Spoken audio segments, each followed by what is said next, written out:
こんにちは。行政書士社会保険労務士の小園です。中小企業経営のちょっといい話ということで動画をお送りをしております。今回はトピックスとして社会保険加入について解説をしていきたいと思います。今現状、106万円の壁と言われるものの議論がされている状況です。一部126万円に引き上げという話で少し決着をしそうな感じではありますけれど、この106万円の壁、関係があるのは社会保険の被保険者数が51人以上の会社という形になっております。通常のそれ以外の会社につきましては、いわゆる130万円の壁といったところになっておりますけれど、ここですね、130万円の壁が今どんどん広がって106万円になってきている。それが社会保険の適用拡大と言われるものになっております。この社会保険の適用拡大につきましては、2024年10月に一旦終了しているといった状況で、51人以上の会社が社会保険適用の拡大を受けているといった状況。ただ、今現状これをさらに拡大をしていこうという議論がされておりまして、今後は小規模企業も社会保険の加入が必須になる可能性があります。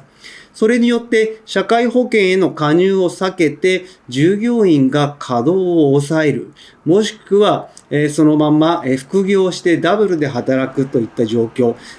稼働時間の減少、もしくは退職という可能性もあり、人手不足が逆に一層加速をしていく可能性もありますので注意が必要です。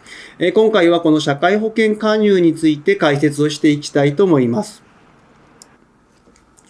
まずは今回の概要ですけれど、今現状原則としての社会保険の加入の概要について見ていきたいと思います。そして進められてきました社会保険の適用拡大について、そしてこの適用拡大、さらに一層広げていくという議論も出ておりますので、その今後の行方について、そして最後に注意点とまとめという形になります。まずは現状の社会保険の適用状況、適用事業所と被保険者の状況について見ていきたいと思います。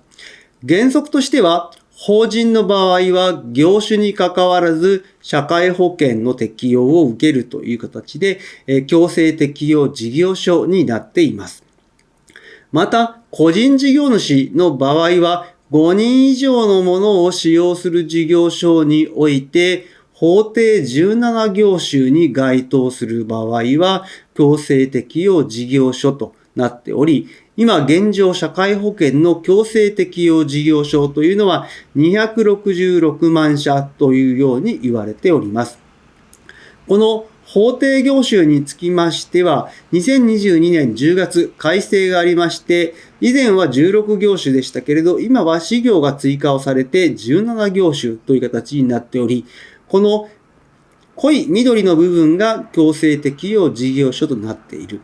その他の部分に関しましては、任意で社会保険の適用加入をするという任意適用事業所というふうになっており、個人事業主において、法定17業種に該当しない5人以上の従業員を使用するところにおいては、任意の適用事業所、また、業種に関わらず5人未満の場合は任意適用事業所という形で、今約10万社というふうに言われております。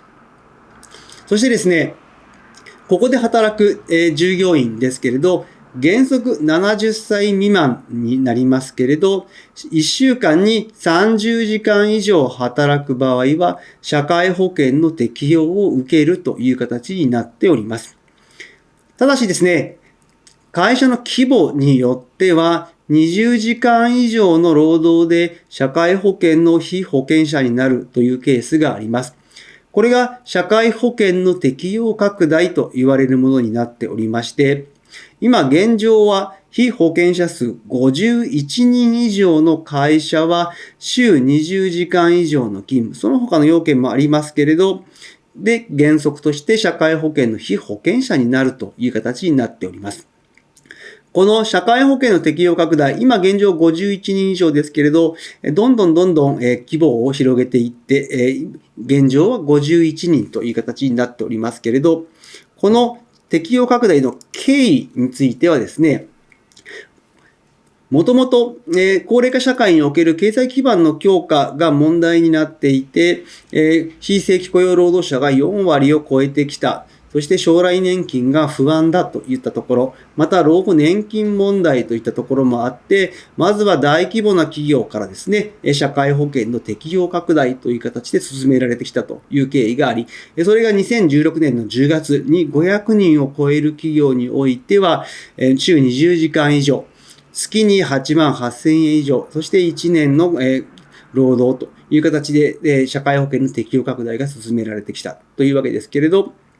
その後ですね、2020年に年金機能強化法が改正をされまして、2022年10月から100人を超える企業に対して、そして2024年10月からは50人を超える企業に対して、特定適用事業所という形になりまして、週20時間以上働く労働者がいる場合は、社会保険の適用を義務付けてきたという形になっております。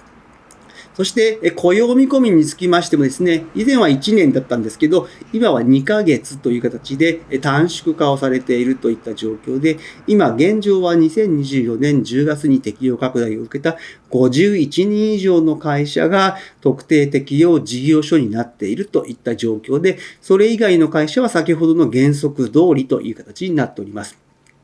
そして今現状ですね、新政権の問題もありますけれど、106万円のこの壁ですね。月8万8000円の収入、年間で換算すると約106万円になりますので、これが106万円の壁と言われるものですけれど、この106万円の壁の変更をめぐって議論がされている。また将来年金、2025年年金改革の年でもありますので、年金改革も合わせてこの社会保険の適用といったところをさらに広げていこうという議論がされております。そして今まだ現状確定はしておりませんけれど、挙げられている議論の内容について少しご紹介をしていきたいと思います。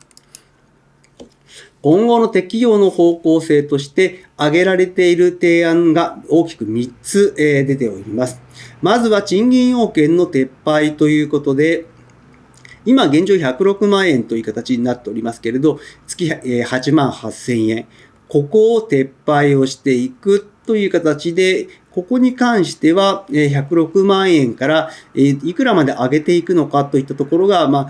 議論はされているところですけど、現状出てきている案は126万円といったところ、今後さらに引き上げられる可能性もあるといった状況。また、企業規模要件の撤廃ということで、今現状は51人以上の会社が特定適用事業所になっておりますけれど、この規模要件を撤廃をしていこうという形になっております。そして、非適用業種の解消という形になっておりまして、個人事業主で5人以上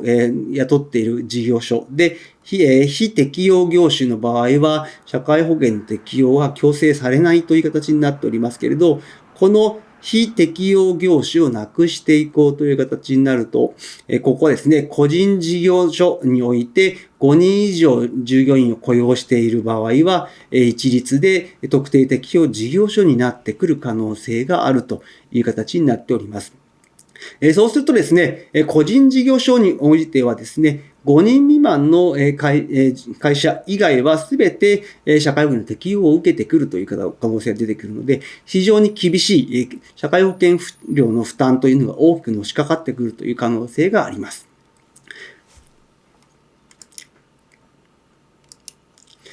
そしてですね、今回の適用拡大だけではありませんけれど、そもそも社会保険に加入しなければいけない会社に対しての年金事務所の加入調査というのも非常に進められているといった状況で、大きく2種類の調査がありまして、未適用事業所への適用促進というところと、適用事業所への適用の適正化といったところになっております。ここはですね、多くの会社さんでよく聞くのが、黙ってればバレないよという形でよく聞くんですけれど、基本的にここはですね、年金事務所は4年に1回ペースで非常に頻繁に情報を入手して行っておりますので、遅かれ早かれバレてしまうと思ってください。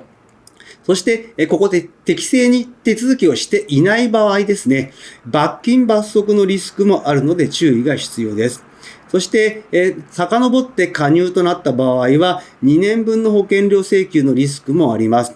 そしてですね、その場合、保険料を会社が全額負担。原則は労使折半というのは原則ですけれど、従業員が退職をしている場合等においては、請求できない可能性がありますので、その場合は会社が全額負担をしなければいけない可能性もある。そういったリスクもありますので、未適用の事業所は積極的に加入をしていただくと。適用漏れの方がある場合はですね、積極的に、遡って手続きをしていただくということが非常に重要かと思います。そして、最後に注意点とまとめになりますけれど、今回出てきた議論ですけれど、今後、週20時間未満、かつ、週130万円未満という形になってくる。ここはですね、社会保険の適用拡大、さらに広がっていくと、労働者が週20時間未満で働くような可能性が出てくる。もしくは、130万円といった壁、ここですね。この収入を超えないように働くといった形で、人手不足の折、従業員が、労働時間を抑制をしていく可能性もありますので、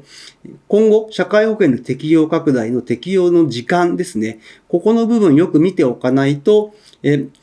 法改正、早ければ2026年と言われておりますけれど、それ以降、労働者が人数は変わらないんだけど、労働時間数が減っている。そして人手不足が加速をするという可能性が出てくるので、注意が必要です。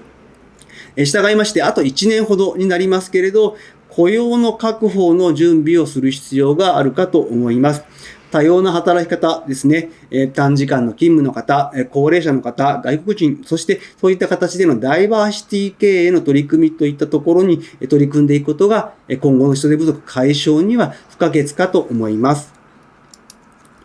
今日の内容が明日からの経営にちょっとだけ役に立つことを願っております。ご視聴ありがとうございました。それではまた次回。